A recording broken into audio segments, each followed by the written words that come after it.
예, 금요일 묵상의 시간입니다. 삶의 우선순위가 바뀌지 않는 이상 믿음의 길은 거추장스러울 뿐이다.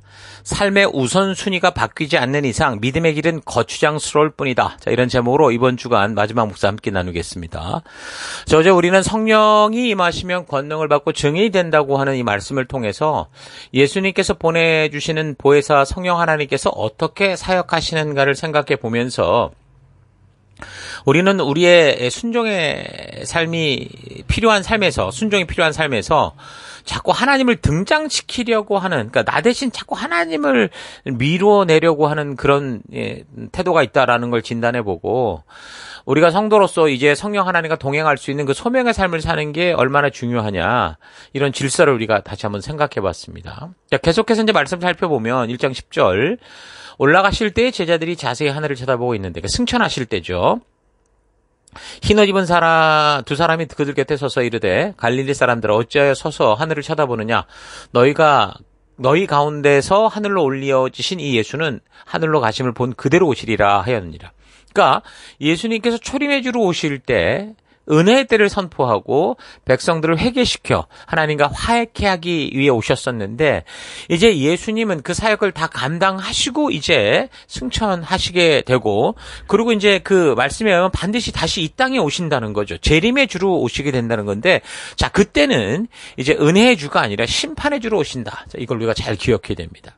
자, 그러면서 12절, 제자들이 감람원이라 하는 산으로부터 예루살렘에 돌아오니 이 산은 예루살렘에서 가까워 안식일에 가기에 알맞은 길이라. 들어가 그들이 유하는 다락방으로 올라가니 베드로, 요한, 야고보, 안드레, 빌립, 도마, 바돌로메, 마테, 알페오의 아들 야고보, 셀료딘 시몬, 야고보의 아들 유다가 거기 있다. 이렇게 얘기를 합니다. 그러니까 예수님을 팔았던 가롯 유다만 빠졌는데, 이 가롯인 이 유다는 베드로와 달리 똑같은 실수를 해놓고 결국에는 스스로 죄책감에 빠져서 자살을 하고 말죠. 베드로 같은 경우도 사실 어쩌면 예수님을 배반하는 그 실패한 인상이었는데, 그러니까 베드로와 가롯 유다의 다른 점은, 이 가롯 유다는 회개 없이 자책에 빠져서 스스로를 파괴의 길로 이끌었지만, 베드로는 회개하고 돌이켜서서 오히려 그 실수와 실패가 더욱 확고한 믿음의 길로 나아가는 성장의 디딤돌로 삼았다라는 겁니다. 자, 그래서 우리도 예수님을 사랑하노라 하면서 곧장 실패에 빠질 때가 많은데, 그런 실패가 그냥 파괴로 이어지지 않고 오히려 다시 한번 자신의 연약함을 깨닫고 더욱 주님을 의지하는 다른 성장의 길로 나아갈 수 있는 디딤돌로 만들 수 있기를 바랍니다.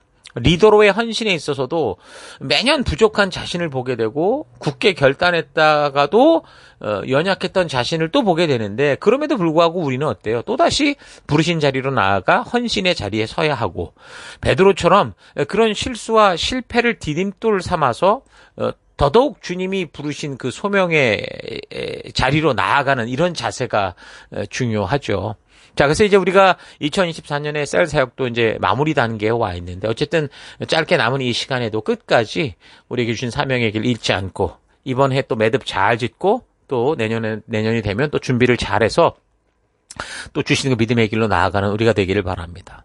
자, 제자들은 부활한 예수님을 지금 몇 번을 이제 만났는데도 결국은 이제 그들은 흩어져서 이제 고향으로 돌아갔죠. 물고기를 잡으러 갔는데, 부활하신 예수님은 그들을 뭐 책망하거나 그런 게 아니라 일일이 이제 찾아다니십니다. 그러면서 말씀으로 다시 이제 깨우쳐 주시고 사명의 자리에 굳게 설 수 있도록 계속 이제 북돋아 주시죠. 자, 그래서 승천하시는 예수님께서 예루살렘을 떠나지 말고 성령을 기다리라고 하시는 그 명령을 받고서는 이제 다른 곳으로 이 제자들이 막 흩어져 간 게 아니라 말씀대로, 명령대로 순종하는 삶을 살았습니다. 자, 그래서 제자들은 정말 예수님께서 말씀하셨던 것처럼 성령 하나님의 임재를 기대하면서 그냥 지낸 게 아니라, 예수님께서 위에서부터 오신 분임을 그가 행했던 모든 일들을 모세의 율법과 선지자들의 글을 통해, 그러니까 성경과 역사를 통해 확인하고, 그래서 더욱 예수님의 명령과 그 약속을 믿고 그 말씀대로 임하실 약속하신 성령 하나님을 기다리면서, 또한 예수님께서 다시 오실 것을 기대하는 그 순종의 삶을, 일상의 삶을 그렇게 사는 겁니다. 그래서 1장 14절, 여자들과 예수의 어머니 마리아와 예수의 아우들과 더불어 마음을 같이하여 오로지 기도에 힘쓰더라, 이렇게 얘기를 합니다. 그러니까 많은 사람들이 오로지 기도에 힘썼다라고 하는 거는 이제 승천하신 예수님과 소통할 길이 없는 거잖아요. 그러니까 기도밖에 없었기에 더욱더 기도에 힘을 쏟았다는 건데, 그러나 이런 삶이라고 해서 생업을 포기하고 아무것도 안 하고 뭐 종말론을 기다리는 오늘날 이상한 이단들처럼 그렇게 행동했다라는 게 아닙니다. 자, 15절부터 보면 베드로가 모인 사람들과 함께 지금 우리가 목격한 이런 일들은 이미 성경에서 예언된 것들이 성취된 거다라고 하면서 성경의 증거들, 성경과 역사의 증거들을 다 알려줬고 함께 나눴고, 그리고 또 사도들 중에 이제 가룟 유다가 비었잖아요, 그 자리가. 그래서 빈자리에 제비를 뽑아서 마띠아라고 하는 사람, 또 새로운 사도로 12사도로 포함하는 그런 일도 합니다. 자, 그러니까 모인 사람의 숫자도 뭐 고정적으로 보통 마가의 다락방에서 120명의 성도라고 그러는데 딱 그렇게 고정된 인원이라기보다는 매일 왔다 갔다 했을 것 같아요.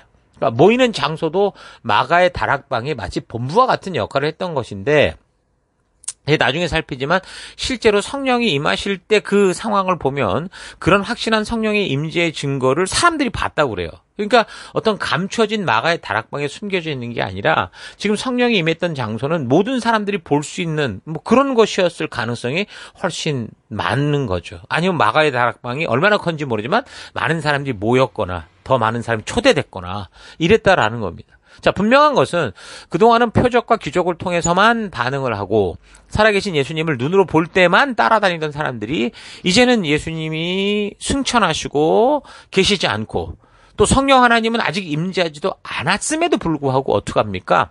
말씀을 중심으로 말씀대로 믿으면서 믿음의 기초를 세우고 말씀 위에 그런 말씀대로 따라서 순종하고 행하는, 그러니까 주도적인 믿음의 태도를 보였다라는 거죠. 자, 그러니까 지금 예수님께서 말씀하신 그 위로부터 성령의 능력이 임할 때까지 그때가 언젠지 몰라요. 그런데 이 사람들의 삶은 이제 모든 삶의 중심이 그 약속과 명령이 중심이 된 삶. 그러니까 자기 중심적인 자기 생각 느낌이 아니라 하나님의 약속과 예수님의 명령과 그 말씀이 중심이 되는 삶을 살았다, 그 말입니다. 자, 이런 변화는 물론 부활하신 예수님이 저들을 만나 격려하신 것도 있지만 자신들이 경험하고 믿었던 것들이 지금 이 예수님의 말씀과 오심과 죽으심과 부활과 승천의 모든 것들이 성경에 어떻게 예언되어 있었는지, 하나님이 어떻게 약속하셨는지를 그들이 확인하면서, 그러면서, 그러니까 성경과 역사, 이 기록을 통해 하나님의 그 약속들을 온전히 알게 되면서 하나님의 그 놀라운 사랑을 확인하고 그 마음을 만나는 귀한 거듭남이 있었다라는 거죠. 그래서 그 하나님의 진심을 알게 되니까 교회 왔다가 흩어져서 자기 삶으로 돌아간다고 해도 자기가 원하는 이 세속을 따라가는 삶이 아니라 생업에 관련된 매일 같은 일을 여전히 해야 되지만, 회사 다니고 뭐 가게 열고 해야 되지만 이제는 그 생존의 현장에서 살아가는 삶의 우선순위, 삶의 이유가 말씀의 가치를 따라 살아가는, 그러니까 하나님 나라의 삶으로 바뀌었다라는 거죠. 우리는 항상 우리의 삶에서 소중한 것들이 무엇인지 먼저 파악해서 그것을 삶의 우선순위로 만들어야 됩니다. 그러니까 사람들은 대부분 하루하루 급하고 뭐 중요한 일들을 처리하느라고 정신없는 삶을 삽니다. 그리고 그런 것을 잘 매니지먼트하는 사람의 삶이 꽤 괜찮아 보이는 것처럼 보이기도 하죠. 근데 과연 그럴까요? 우리의 삶을 잘 되돌아보면 사실 그렇게 중요하지 않고 급하지도 않은 일에 많은 시간을 보내며 살아가는 경우가 대부분입니다. 또한 급하기는 해도 그렇게 중요하지 않은 일에도 시간을 꽤 쓰고 살아가. 여러분의 삶을 한번 잘 되돌아보세요. 이게 정말 꼭 중요하고 이런 건가? 그렇지 않은 경우가 많아요. 그런데 이런 삶을 살다 보면 처음에는 중요해도 급하지 않은 그 일들이요, 시간이 흘러가면서 이제 점점 급해지게 되는 거죠. 요거만 보고 요거만 하고 이러다가 미루다 보면 어느 순간에 이제 급한 일이 되게 됩니다. 근데 그런 일들이 이제 점점 많아지면 어떻게 돼요? 이제 하루하루 정신없이 급하고 중요한 일을 처리하느라고 정말 눈코 뜰 수 없는 그런 하루를 살아가게 되는 거예요. 예를 들면 학생들이 처음 학기를 시작할 때 어사이먼트 그 스케줄을 받죠. 그럼 이제 그 시간에 따라서 당연히 숙제를 준비하고 내는 거, 이거 굉장히 중요한 거 아닙니까?